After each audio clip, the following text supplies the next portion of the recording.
Deduction from gross total income, section कौन सा है? ATC to ATU. ऊपर में एक कोटेशन दिया हुआ है, वरिंग सॉल्व्स नथिंग, चिंता से कुछ हल नहीं होता, याद करने से होता है। पढ़ते हैं हम लोग। पहला सेक्शन कौन सा है? एटीसी। एटीसी का डिडक्शन कब मिलता है? जब आप स्पेसिफाइड फंड में या स्पेसिफाइड जगह में, गवर्नमेंट के बताए हुए जगह में सेविंग करेंगे या गवर्नमेंट के बताए हुए जगह में खर्चे करेंगे तो डिडक्शन मिलेगा। और मेनली किसका मिलता है? Contribution to life insurance premium, provident fund, NSC, ELSS etcetera. इसका डिडक्शन किसको मिलता है?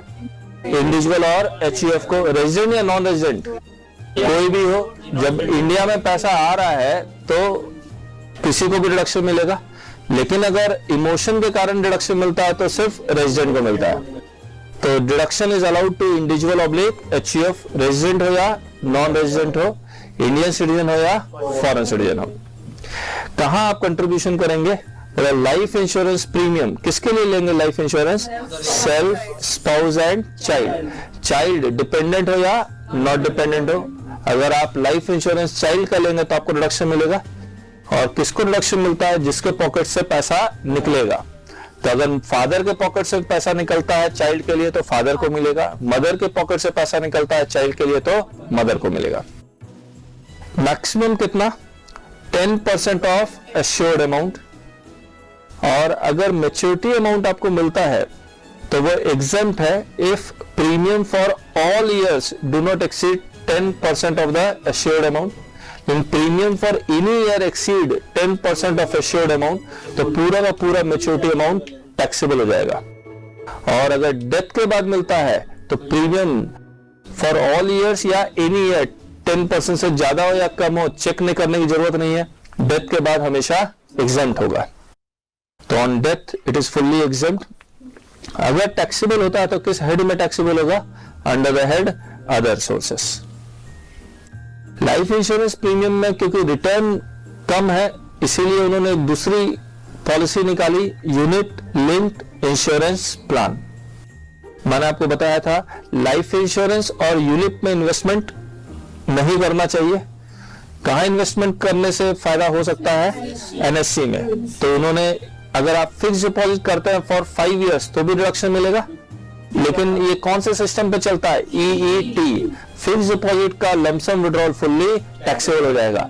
तो ये टेम्पोररी बेसिस पे टैक्स आपका खत्म हो रहा है, परमानेंटली खत्म नहीं हो रहा है। तो इसमें भी अच्छा नहीं है इन्वेस्ट करना। चौथा है equity linked saving scheme. Equity linked saving scheme का पैसा कहां इन्वेस्ट होता है? शेयर मार्केट में। और शेयर मार्केट में अगर इन्वेस्ट होता है तो वो पैसा डूब जाएगा, रिस्की है, इसीलिए यहां भी इन्वेस्टमेंट बुरा है। अच्छा इन्वेस्टमेंट क्या है?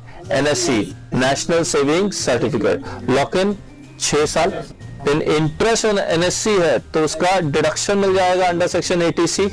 तो इंटरेस्ट ऑन एनएससी पहले ऐड होगा इनकम फ्रॉम अदर सोर्सेस में, फिर माइनस होगा ग्रॉस टोटल इनकम में से। उसके बाद इंफ्रास्ट्रक्चर शेयर्स और बॉन्ड्स, ये गवर्नमेंट नोटिफाई करती है। तो गवर्नमेंट नोटिफाइड इंफ्रास्ट्रक्चर शेयर्स और बॉन्ड्स पे भी आपको डिडक्शन अंडर सेक्शन एटीसी मिलेगा। सातवां कौन सा है? Pension funds of mutual fund. 8 all provident fund except unrecognised provident fund, यानी कि स्टैट्यूटरी प्रोविडेंट फंड में डिडक्शन मिल जाएगा, रिकॉग्नाइज्ड प्रोविडेंट फंड में डिडक्शन मिल जाएगा, पब्लिक प्रोविडेंट फंड में डिडक्शन मिल जाएगा और अप्रूव्ड सुपर एनुएशन फंड में अगर आप कंट्रीब्यूट करते हैं तो डिडक्शन मिल जाएगा। 2 खर्चे हैं। ट्यूशन फीस कहां देंगे आप? Pen India. कितने चाइल्ड के लिए? Maximum 2 child. Private school, private coaching के लिए नहीं, फॉर्मल स्कूल, यूनिवर्सिटी और कॉलेज, यानी कि सीबीएसई, आईसीएसई बोर्ड हो, दिल्ली यूनिवर्सिटी हो, उनके लिए अगर आप ट्यूशन फीस देते हैं तो डिडक्शन मिलेगा। याद रखना डोनेशन का डिडक्शन नहीं मिलता है, लाइब्रेरी फीस का डिडक्शन नहीं मिलता है, सिर्फ पढ़ाने के लिए जो फीस लेते हैं सिर्फ उसी का डिडक्शन मिलता है। और रीपेमेंट ऑफ हाउसिंग लोन, अगर आप हाउसिंग लोन लेते हैं तो उसका रीपेमेंट करेंगे तो एटीसी में मिलेगा, इंटरेस्ट का रिडक्शन सेक्शन 24 में under the head house property मिलेगा। तो जो ईएमआई है, ईएमआई के दो कंपोनेंट है, एक लोन का कंपोनेंट है जो 80C में जाएगा और इंटरेस्ट का कंपोनेंट 24 में जाएगा। याद रखना, लोन अगर कंस्ट्रक्शन से पहले वाला है तो उसका रिडक्शन नहीं मिलता है और कभी नहीं मिलता है, लेकिन इंटरेस्ट अगर कंस्ट्रक्शन से पहले वाला है तो इसका रिडक्शन 5 का इंस्टॉलमेंट में मिलेगा। लेकिन कब से? जब घर बनके तैयार हो जाए। मैक्सिमम रिडक्शन कितना है? बोला combined maximum reduction under section 80C plus 80CCC plus 80CCD, और 80CCD में ओनली एम्प्लॉइज कंट्रीब्यूशन मैक्सिमम कितना? 1 लाख। उसके बाद अदर पॉइंट्स, अगर आप लोन लेके भी पेमेंट करते हैं, कंट्रीब्यूशन करते हैं तो भी डिडक्शन दे रहे हैं। एग्जेम्प्टेड इनकम से भी अगर आप कंट्रीब्यूशन कर रहे हैं तो भी डिडक्शन दे रहे हैं। जनरल रूल क्या है कि पेमेंट कहां से होनी चाहिए? Out of taxable income. लेकिन यहां पर इस जनरल रूल का एक्सेप्शन बनाया गया है कि अगर आप लोन लेके पेमेंट करते हैं तो भी डिडक्शन दे रहे हैं, एग्जेम्प्टेड इनकम से पेमेंट कर रहे हैं तो भी डिडक्शन दे रहे हैं। और किस ईयर में डिडक्शन मिलेगा? जिस ईयर में वो पेमेंट करेगा उसी ईयर में डिडक्शन मिलेगा। तो deduction is allowed in the financial year of payment. अब 80CCC कर रहे हैं आपके साथ। 80CCC का टाइटल क्या पढ़ा था आपने? Contribution to pension plan of any insurance companies है। किसको डिडक्शन मिलेगा? सिर्फ इंडिविजुअल को, या एचयूएफ को डिडक्शन नहीं मिलता और बाकी पर्सन को डिडक्शन नहीं मिल रहा। पैसे के कारण डिडक्शन है तो रेजिडेंट हो या नॉन रेजिडेंट हो, इंडियन सिटीजन हो या फॉरेन सिटीजन हो, किस तरह का पेमेंट कर रहे हैं आप? Contribution to pension fund of insurance companies. और पेंशन फंड LIC ने नाम रखा हुआ है एन्युटी स्कीम, बाकी इंश्योरेंस कंपनी एक फैंसी नाम फॉरएवर लाइफ ये सब रख सकती है, और any other pension plan. Maximum deduction कितना है? 1 लाख। वही कंबाइंड है 80C plus 80CCC plus 80CCD। Only employees contribution कितना है? मैक्सिमम 1 लाख। और पेमेंट जनरल रूल आ गया, पेमेंट कहां से करेगा वो? Only out of taxable income, इसमें एक्सेप्शन नहीं है। उसके बाद कौन सा सेक्शन है? 80CCD। ये 80CCD भी पेंशन प्लान है। किसने सेटअप किया ये पेंशन प्लान? Central government. नाम क्या रखा है? New pension scheme. कौन है एसएससी? इंडिविजुअल, चाहे वो रेजिडेंट हो या नॉन रेजिडेंट हो, इंडियन सिटीजन हो या फॉरेन सिटीजन हो, उसको डिडक्शन मिल जाएगा। किस तरह का पेमेंट कर रहा है? Contribution to pension fund setup by central government, new pension scheme. Amount of deduction देखिए, पेंशन फंड में एम्प्लॉयर भी कंट्रीब्यूट कर रहा है और एम्प्लॉय भी कंट्रीब्यूट कर रहा है, क्योंकि ये गवर्नमेंट एम्प्लॉय के लिए शुरुआत में बनाई गई थी। एम्प्लॉयर जो कंट्रीब्यूट कर रहा है उसमें मैक्सिमम कितना डिडक्शन मिल रहा है? 10% ऑफ सास, और इसमें कोई लिमिट नहीं है। एम्प्लॉयर कंट्रीब्यूशन में कोई लिमिट नहीं है। एम्प्लॉय अगर कंट्रीब्यूट कर रहा है तो मैक्सिमम डिडक्शन कितना मिलेगा? 10% ऑफ सास। लेकिन ये एम्प्लॉय का कंट्रीब्यूशन सेविंग की तरह काम करता है, तो इसमें लिमिट डाल दी कितने रुपए की? 1 लाख रुपए की। और 1 लाख रुपए अकेला नहीं है, किसके साथ है? 80C plus 80CCC plus 80CCD। फिर other points, payment should be made out of taxable income. 80CCG Rajiv Gandhi equity scheme. इसको डिडक्शन किसको मिलेगा? ओनली रेजिडेंट इंडिविजुअल को मिलेगा। गवर्नमेंट इसमें इंकरेज कर रही है कि जो न्यू रिटेल इन्वेस्टर्स हैं वो इन्वेस्ट कहां करें? इक्विटी शेयर्स में या इक्विटी ओरिएंटेड फंड में। और ये स्कीम उन्होंने लॉन्च की है। नाम क्या रखा है स्कीम का? Rajiv Gandhi equity scheme. पढ़ रहा हूं मैं। इन्वेस्टमेंट इन इक्विटी शेयर्स और units of equity oriented fund as per Rajiv Gandhi equity scheme. कितना रिडक्शन मिलेगा? 50% of amount invested in the specified scheme और 25,000 whichever is lower।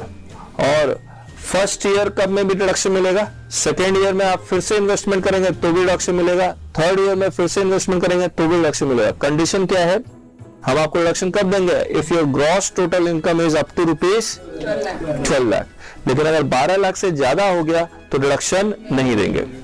आया नेक्स्ट सेक्शन 80D। 80D का टाइटल क्या बताया था? Health insurance premium. इसका रिडक्शन किसको मिलेगा? इंडिविजुअल और एचयूएफ को। पैसे के कारण है तो रेजिडेंट या नॉन रेजिडेंट, इंडियन सिटीजन है या फॉरेन सिटीजन है। कहां कंट्रीब्यूशन कर रहा है? Contribution to health insurance premium and for preventive health checkup, यानी कि कंट्रीब्यूशन कहां कर रहा है? हेल्थ इंश्योरेंस प्रीमियम ले रहा है या फिर प्रिवेंटिव हेल्थ चेकअप करवा रहा है, दोनों के लिए रिडक्शन मिलता है। अमाउंट ऑफ रिडक्शन हमने 2 बॉक्स बनाए थे। बॉक्स 1 में किसको लिखा? Self, spouse and dependent children, यानी चिल्ड्रन डिपेंडेंट होना चाहिए। बेसिकली वो हिंदी में लिखते हैं तो क्या लिखते हैं? जो नालायक हैं उनके लिए रिडक्शन मिल रहा है। और पेरेंट्स, चाहे वो डिपेंडेंट हो या नॉट डिपेंडेंट हो। बॉक्स 1 में मैक्सिमम रिडक्शन कितना है? 15,000। अगर बॉक्स 1 में कोई भी रेजिडेंट सीनियर सिटीजन होगा तो मैक्सिमम 20,000। पेरेंट्स, डिपेंडेंट्स या नॉट डिपेंडेंट, इनके लिए अगर आप प्रीमियम लेंगे तो एक्स्ट्रा रिडक्शन है ओवर एंड अबव 15,000। मैक्सिमम कितना? 15,000। लेकिन अगर पेरेंट्स सीनियर सिटीजन है, रेजिडेंट, तो मैक्सिमम 20,000। अगर आप बॉक्स 1 के लिए प्रिवेंटिव हेल्थ चेकअप करेंगे तो मैक्सिमम कितना है? 5,000। बॉक्स 2 के लिए आप प्रिवेंटिव हेल्थ चेकअप करेंगे तो मैक्सिमम कितना है? 5,000। लेकिन overall reduction can not exceed 15,000 for box 1 and 15,000 for box 2। अगर रेजिडेंट सीनियर सिटीजन है तो overall reduction can not exceed 20,000 for box 1 and 20,000 for box 2। Other points, payments कहां से होनी चाहिए? Out of taxable income. Other points, payment कहां से होनी चाहिए? आउट ऑफ टैक्सेबल इनकम, यानी कि लोन लेके प्रीमियम देंगे तो रिडक्शन नहीं मिलेगा। एग्जेम्प्टेड इनकम से प्रीमियम देंगे तो भी रिडक्शन नहीं मिलेगा। और कैश में अगर आप प्रीमियम का पेमेंट करेंगे तो रिडक्शन नहीं मिलेगा। लेकिन अगर प्रिवेंटिव हेल्थ चेकअप का अगर आप कैश में भी पेमेंट करेंगे तो रिडक्शन मिलेगा। ठीक। और उन्होंने एक और कर दिया, सेंट्रल गवर्नमेंट हेल्थ स्कीम में अगर सेंट्रल गवर्नमेंट के एम्प्लॉय कंट्रीब्यूट करते हैं तो उनको भी एटीडी का रिडक्शन मिलेगा। तो यहां नीचे लिखा हुआ है, contribution in central government health scheme CGHS deduction allowed, overall deduction can not exceed 15,000, 15 और 20,000, 15 प्लस 20 35,000, 20 प्लस 20 40,000। 80DD का रिडक्शन कब मिलता है? Father has a son and son is disabled, तो रिडक्शन किसको मिलेगा? फादर को मिलेगा। तो एसएससी कौन होगा? ये इमोशन के कारण रिडक्शन मिलता है या पैसों के कारण? इमोशन है तो only resident, individual oblique HUF. तो अगर इंडिविजुअल के ऊपर डिपेंडेंट है तो इंडिविजुअल क्लेम कर लेगा। एचयूएफ का कोई मेंबर एचयूएफ के ऊपर डिपेंडेंट है तो एचयूएफ क्लेम कर लेगा, इंडियन सिटीजन हो या फॉरेन सिटीजन हो। Nature of expenses, maintenance plus normal medical treatment of dependent person with disability. अब अमाउंट ऑफ रिडक्शन, कौन डिसेबल्ड डिपेंडेंट होगा? इसमें अगेन फैमिली मेंबर डिफाइन कर दिया, स्पाउस एंड चिल्ड्रन। बॉक्स 1 में आ जाएगा ब्रदर्स, सिस्टर्स एंड पेरेंट्स। इसमें लिखा हुआ है wholly or mainly dependent on such individual for his support and maintenance and is not dependent on any other person। मैंने example दिया था, 3 भाई हैं, सबसे छोटा भाई डिसेबल्ड है, वो बड़े भाई पे 6 महीना डिपेंडेंट है, उसके छोटे भाई पे 6 महीना डिपेंडेंट है, कोई भी डिडक्शन क्लेम नहीं कर सकता। बोला पूरे 365 डेज उसका पालने पोसने का खर्चा कोई एक आदमी बियर कर रहा है, जो आदमी बियर कर रहा है, जो एसएससी बियर कर रहा है, सिर्फ उसी को डिडक्शन मिलेगा। और डिसेबिलिटी कम से कम कितना होना चाहिए? 40% तो नॉर्मल डिसेबिलिटी कहलाएगा। डिडक्शन फिक्स्ड है कितना? 50,000, यानी खर्चा 1 रुपया करे या 1 करोड़ करे पालने पोसने में तो आपको डिडक्शन हमेशा कितना मिलेगा? 50,000। और अगर सीवियर डिसेबिलिटी है तो 80% सीवियर डिसेबिलिटी कहलाएगा और फिक्स डिडक्शन कितना मिलेगा? 1 लाख। ठीक है, 40 का डबल 80, 50 का डबल 1 लाख, याद करने के लिए। और इसका डिडक्शन क्लेम करने के लिए certificate of disability by government doctor is to be furnished every year with the return of income. or double benefit of 80DD and 80UA is not available. Father has a son and son is disabled and father is also disabled. तो father किसी एक का claim कर सकता है, या तो son का 80DD या फिर अपना 80U, दोनों क्लेम नहीं कर सकता। आगे आइए, section 80DD-B, medical treatment of specified disease. किसका ये इमोशनल डिडक्शन है या पैसे के कारण डिडक्शन है? इमोशन है। अगर इमोशनल डिडक्शन है तो डिडक्शन किसको मिलेगा? ओनली रेजिडेंट, इंडिविजुअल या एचयूएफ, इंडियन सिटीजन हो या foreign citizen. Medical treatment of specified disease, specified disease वो होता है cancer, AIDS, neurological diseases etcetera. और अमाउंट ऑफ डिडक्शन कितना मिलेगा? किसके लिए, किसका इलाज करवाएगा? Self, spouse and children, brother, sisters and parents. Same है जो 80DD में हमने किया था आपके साथ। होनली और mainly dependent on such individual for his support and maintenance and is not dependent on any other person for his support and maintenance. क्या फिक्स डिडक्शन मिलता है या खर्चे के बेसिस पे डिडक्शन मिल रहा है? खर्चे के बेसिस पे डिडक्शन मिल रहा है। एक्चुअल एक्सपेंडिचर और ₹40,000 विच एवर इज लोअर, लेकिन ये 40,000 की लिमिट एनहांस कर रहे हैं in case of resident senior citizen. कितनी लिमिट कर रहा है? 60,000। तो एक्चुअल एक्सपेंडिचर और ₹40,000 in case of resident senior citizen take ₹60,000। बताइए, अगर आपने हेल्थ इंश्योरेंस लिया हुआ है तो हेल्थ इंश्योरेंस वाला पैसा अगर दे रहा है, इंश्योरेंस कंपनी आपको पैसा दे रही है, तो इंश्योरेंस कंपनी जितना पैसा दे रही है उसका रिडक्शन हम लोग नहीं देते। तो अगर 10,000 रुपए इंश्योरेंस कंपनी देती है हेल्थ इंश्योरेंस, तो मान लीजिए 50,000 आप खर्चा कर रहे हैं, 50,000 और 40,000, लोअर क्या है? 40,000। 10,000 आपको मिल चुका है, तो 40 - 10 कितना डिडक्शन मिलेगा? 30,000 का मिलेगा। Next 80U, SSC himself is disabled, किसको मिलेगा? ओनली रेजिडेंट इंडिविजुअल को, इंडिविजुअल इंडियन सिटीजन हो या फॉरेन सिटीजन हो। Title SSC himself is disabled. Amount of deduction, normal disability है तो 50,000 फिक्स्ड, सीवियर डिसेबिलिटी है तो 1 लाख फिक्स्ड, और double benefit of 80DD and 80U is not available. फिर सेक्शन है 80E। 80E, अगर आप लोन लेते हैं हायर एजुकेशन के लिए, हायर एजुकेशन का मतलब आफ्टर +2, किसको रिडक्शन मिलेगा? इंडिविजुअल को, चाहे वो रेजिडेंट हो या नॉन रेजिडेंट हो, इंडियन सिटीजन हो या फॉरेन सिटीजन हो। कितना रिडक्शन मिलेगा? Any amount of interest payable is allowed as deduction. कितने साल के लिए मिलेगा? Maximum 8 years. लेकिन अगर आप रीपेमेंट ऑफ लोन करेंगे तो उसका रिडक्शन नहीं मिलेगा। और लोन आप किसके लिए लेंगे? खुद के लिए या फिर स्पाउस के लिए या फिर बच्चों के लिए। 80EE,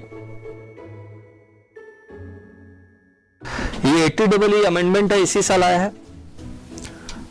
और इंटरेस्ट का रिडक्शन तो आपको सेक्शन 24 में मिल ही रहा था, मैक्सिमम कितना?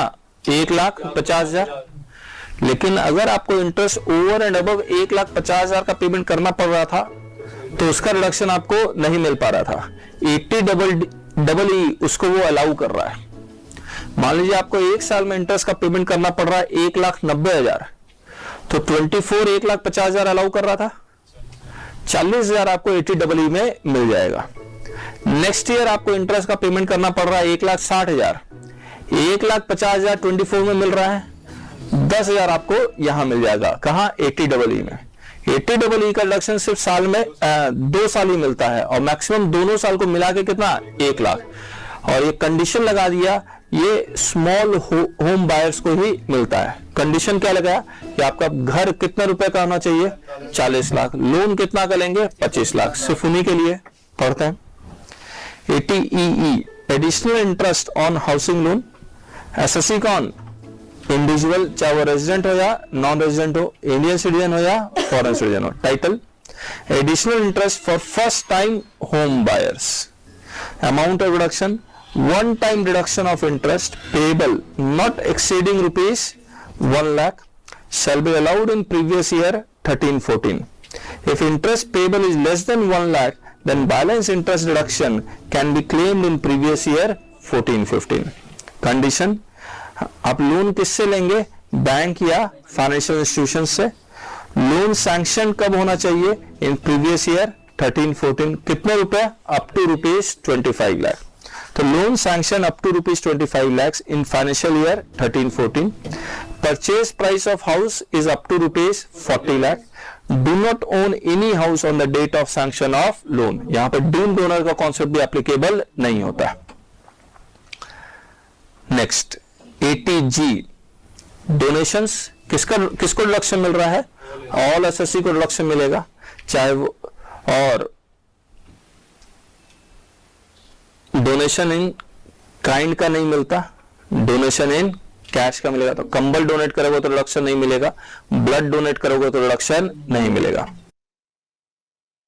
कहां डोनेशन करेंगे? मैं आपको डोनेशन दूं, आप मुझे डोनेशन दें, डिडक्शन मिलेगा? नहीं तो चोरी होगी। तो गवर्नमेंट ने स्पेसिफाई किया हुआ है 2 फंड के नाम, पार्ट ए फंड जो गवर्नमेंट फंड है और part B fund private fund है। Part A fund, government fund में क्या लिखा हुआ है? Any amount donated is eligible for deduction. आप अपनी सारी कमाई डोनेट कर देंगे तो भी डिडक्शन मिल जाएगा आपको, अगर गवर्नमेंट फंड है। लेकिन पार्ट बी फंड है तो सारी कमाई आप डोनेट करेंगे तो डिडक्शन नहीं मिलेगा। अपनी कमाई का कितना परसेंट? 10%। तो only 10% of adjusted gross total income is eligible for deduction. Adjusted gross total income equal to gross total income, इसमें माइनस क्या करेंगे? Special income. स्पेशल इनकम सिर्फ 2 हैं, लॉन्ग टर्म कैपिटल गेन और short term capital gain ST paid, minus all deductions under section 80C to 80U except ATG। Other points, अगर आप cash donation कर रहे हैं अप टू ₹10,000 तो अलाउड है, और एक्सेस ऑफ ₹10,000 कर रहे हैं तो नॉट अलाउड है। पार्ट ए फंड में नाम लिख दिया उन्होंने, नेशनल डिफेंस फंड 100%, जिला साक्षरता समिति 100%, PM national relief fund 100%, national eminent university और educational institution 100%, national children fund 100%, Jawaharlal Nehru memorial fund 50%, PM drought relief fund 50%, Indira Gandhi memorial trust 50%, Rajiv Gandhi foundation 50%।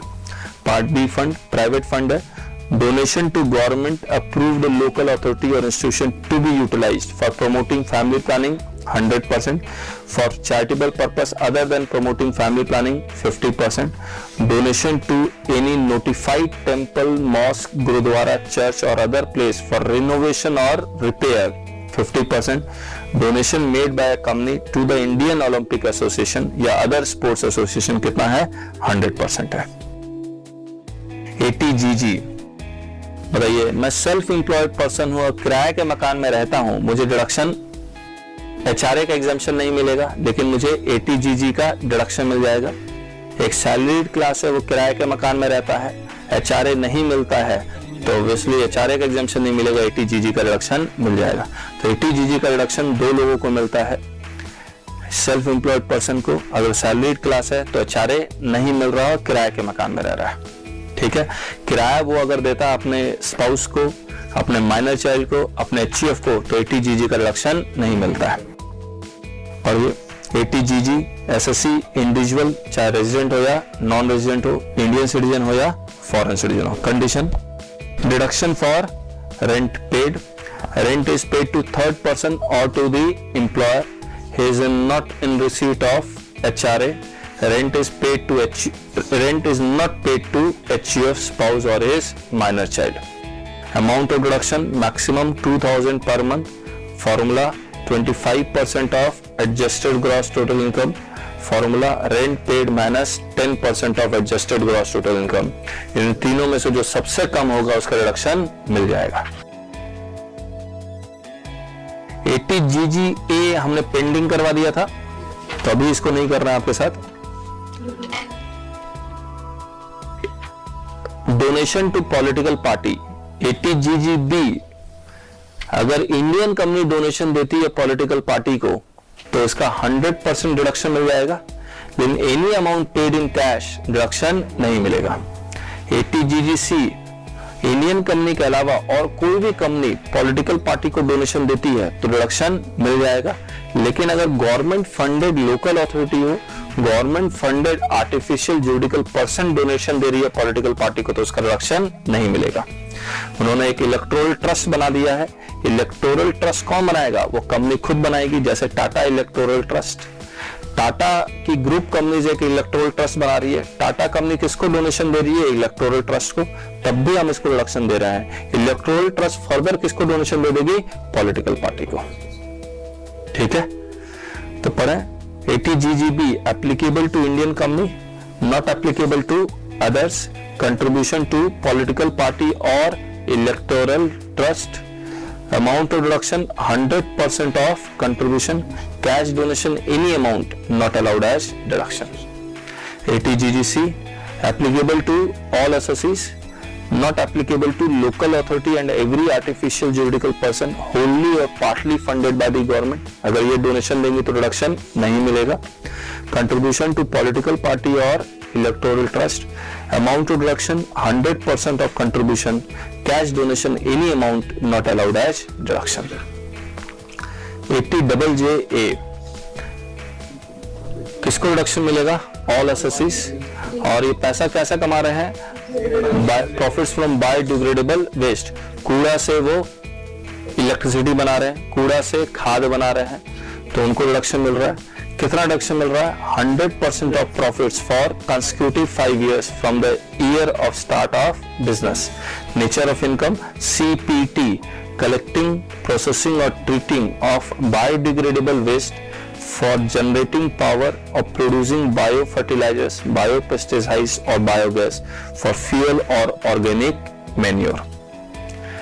फिर सेक्शन 80 QQB और 80 RRB। QQB किताब का पेटेंट है, रॉयल्टी किताब से आ रहा है, और RRB रॉयल्टी पेटेंट से आ रहा है। इसका डिडक्शन किसको मिलेगा? रेजिडेंट, इंडिविजुअल या HUF को मिलेगा। टाइटल क्या है? रॉयल्टी फ्रॉम बुक्स ऑब्लिक patents. Amount of deduction, amount of royalty और ₹3 lakh, whichever is lower. Nature of income, किस तरह की किताब लिख रहे हैं आप? लिटरेरी, आर्टिस्टिक और scientific in nature. Annual royalty आ रहा है तो इसमें भी लिमिट लगा दी, cannot exceed 15% of sales. Lump sum royalty हो रहा है तो any amount. If royalty is earned outside India, then it should be brought into India within 6 months from the end of the financial year. तो end of the financial year करेंगे तो क्या आएगा? 30 सितंबर आ जाएगा। 80TTA किसको रिडक्शन मिलेगा? Resident, individual oblique HUF को मिलेगा। टाइटल क्या है? Interest on saving account. Bank account नहीं है, सेविंग अकाउंट। ये सेविंग अकाउंट आप कहाँ खोल रहे हैं? बैंक्स में, कोऑपरेटिव बैंक्स में, लैंड कोऑपरेटिव बैंक्स में या पोस्ट ऑफिस में। मैक्सिमम रिडक्शन कितना मिलेगा? 10,000। और अगर आप फिक्स डिपॉजिट करवा रहे हैं तो उस पर 80TTA का रिडक्शन आपको नहीं मिलेगा। तो reduction is not available on interest on fix deposit, it is only on interest on saving. आया